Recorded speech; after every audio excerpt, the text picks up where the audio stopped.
Bienvenidos al módulo 3, Cleft Surgery Education, bases sólidas para formar con excelencia. En este módulo vamos a enfocarnos en un punto clave, cómo enseñar cirugía con intención y con impacto a largo plazo. Cuando hablamos de educación quirúrgica en fisura labiopalatina, hablamos de cómo se forman cirujanos capaces de tomar decisiones seguras, responsables y sostenibles en el tiempo. Incluye la formación técnica especializada, la toma de decisiones clínicas, la continuidad del cuidado y la comprensión del impacto funcional, estético y psicosocial en el paciente. La educación quirúrgica define la calidad de la práctica futura. Lo que enseñamos hoy se replica mañana. Para entender esto mejor, necesitamos diferenciar algo importante. Experiencia clínica y formación educativa no son exactamente lo mismo. La experiencia clínica es el punto de partida, no el punto de llegada. Un cirujano experto domina la técnica, reconoce patrones clínicos y toma decisiones con rapidez apoyado en su experiencia acumulada. Con frecuencia, gran parte de ese conocimiento es tácito. Sabe qué hacer, pero no siempre verbaliza cómo llegó a esa decisión. El educador quirúrgico, en cambio, mantiene el mismo nivel de excelencia técnica, pero añade una capa adicional de conciencia. Hace explícito su razonamiento clínico. Explica por qué elige una técnica, cómo descarta alternativas y qué variables está evaluando en tiempo real. Además, enseña de manera intencional. Ajusta su acompañamiento al nivel del estudiante. Decide cuándo observar, cuándo intervenir y cuándo permitir autonomía progresiva.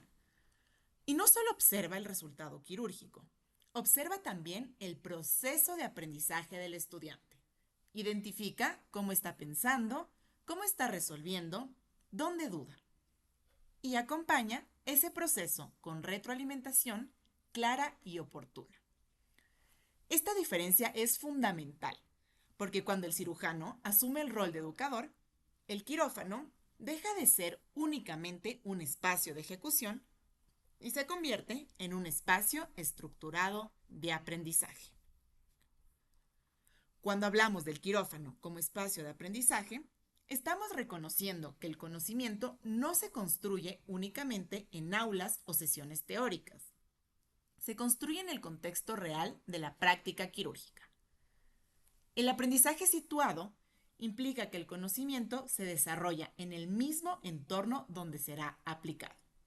En cirugía, eso significa que el razonamiento, la toma de decisiones y la ejecución técnica se consolidan dentro del quirófano, frente a situaciones reales y variables clínicas auténticas. La observación no es pasiva. El educador orienta la mirada del estudiante. Señala detalles relevantes, explica decisiones en tiempo real y ayuda a identificar qué aspectos del procedimiento merecen atención. Observar con guía permite al estudiante comprender, no solo mirar.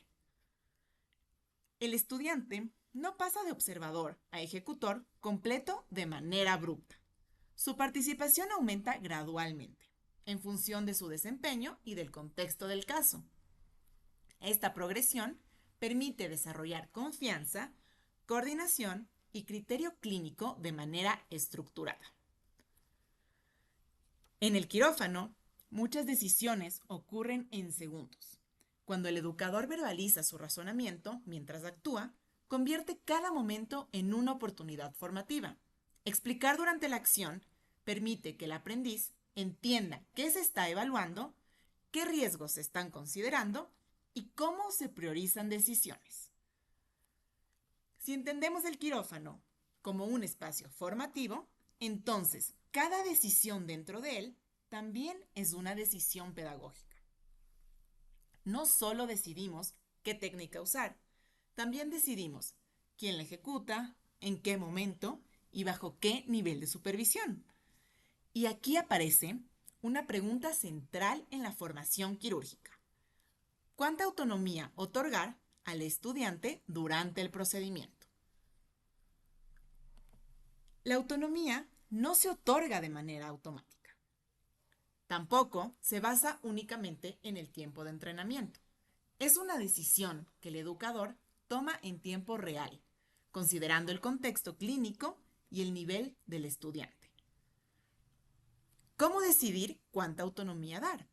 Existen criterios que pueden orientar esa decisión de forma estructurada. El aprendiz comprende lo que está haciendo, anticipa el siguiente paso, reconoce señales de alerta, mantiene estabilidad técnica. La autonomía se construye sobre desempeño observable, no sobre suposiciones. Además, hay que considerar la complejidad y la variabilidad del caso. No todos los procedimientos ofrecen el mismo margen formativo. Un caso predecible permite mayor participación. Un caso complejo o con riesgo elevado puede requerir mayor intervención. La autonomía se ajusta a la situación clínica. El criterio final siempre es la seguridad del paciente. Antes de iniciar el procedimiento, el educador debe tener claro en qué punto intervendrá si es necesario. Esta claridad no interrumpe el aprendizaje, lo hace más seguro y más profesional. Cuando el quirófano se concibe como espacio de aprendizaje, la autonomía deja de ser intuitiva. Se convierte en una decisión clínica y formativa fundamentada. El educador no improvisa, diseña el espacio para que el estudiante asuma responsabilidad progresiva.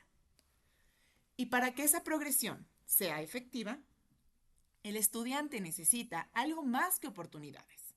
Necesita entender cómo se toman las decisiones. El estudiante necesita entender el por qué y no solo el cómo.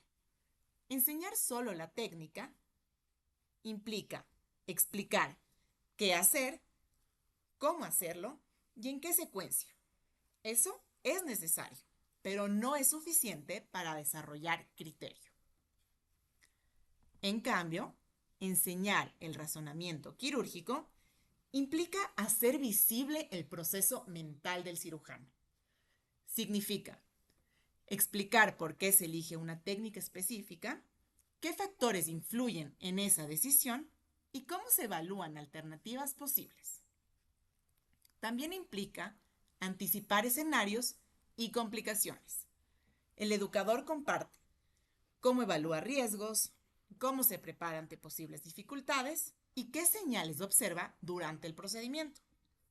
El razonamiento quirúrgico no aplica la técnica de manera mecánica. Considera variables como la edad del paciente, la anatomía, la historia clínica y el contexto específico del caso. Es una toma de decisiones contextualizada. Además, enseñar razonamiento implica invitar al estudiante a pensar. No se trata solo de dar respuestas, se trata de hacer preguntas estratégicas que fortalezcan su análisis.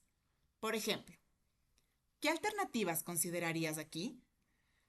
¿Qué riesgo ves en este punto? Si esta variable cambia, ¿qué harías diferente? Cuando el educador hace explícito su pensamiento, el estudiante comienza a desarrollar su propio criterio clínico.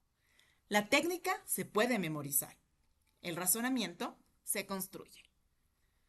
Y cuando el estudiante empieza a tomar decisiones, necesita algo fundamental para consolidar ese criterio: retroalimentación. Porque el razonamiento también se ajusta, se corrige y se afina a través del diálogo formativo. En cirugía, la retroalimentación no es un complemento, es parte del proceso formativo. Cada intervención del educador puede acelerar o frenar el desarrollo del criterio clínico del estudiante. La retroalimentación es más efectiva cuando ocurre cerca del momento en que se realizó la acción. En el contexto quirúrgico, esto implica identificar momentos adecuados para comentar decisiones o ejecuciones, mientras la experiencia aún está fresca. Si se deja pasar demasiado tiempo, el aprendizaje pierde precisión y la retroalimentación no es oportuna. Una retroalimentación útil describe conductas observables, es decir, es específica y clara. En lugar de comentarios generales, el educador señala exactamente qué fue adecuado, qué variable no se consideró o qué alternativa podría explorarse. La claridad permite que el aprendiz ajuste su razonamiento con precisión. El quirófano es un entorno de alta presión. La forma en que se corrige influye directamente en la confianza del estudiante y en su disposición a seguir participando activamente. Una retroalimentación respetuosa no evita señalar errores. Los aborda con enfoque profesional y orientado a mejora. La retroalimentación eficaz conecta lo ocurrido con lo que puede hacerse mejor en el siguiente procedimiento. Así, cada caso se convierte en una oportunidad de crecimiento progresivo. Cuando la retroalimentación es clara, estructurada y orientada al aprendizaje, el desarrollo del estudiante se vuelve progresivo, consciente y sostenible. Y cuando ese proceso se repite caso tras caso, año tras año, algo más profundo comienza a construirse.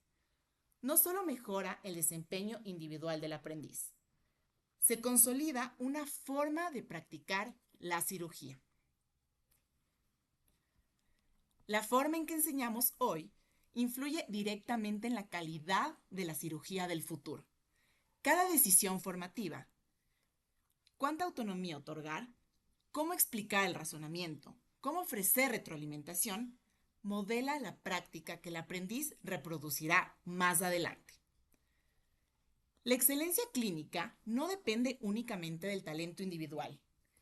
Depende de cómo se transmite y se estructura el aprendizaje. Lo que se enseña con claridad y consistencia se mantiene en el tiempo. Cada estudiante se convierte en futuro formador. La educación quirúrgica tiene un efecto multiplicador. Lo que hoy se modela en un quirófano, mañana impactará múltiples pacientes y equipos clínicos. Formar cirujanos implica una responsabilidad que trasciende el caso actual.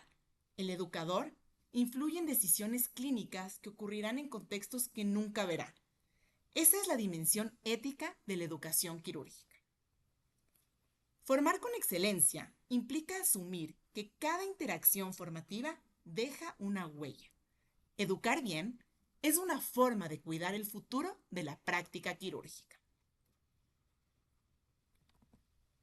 Has finalizado la presentación del módulo 3.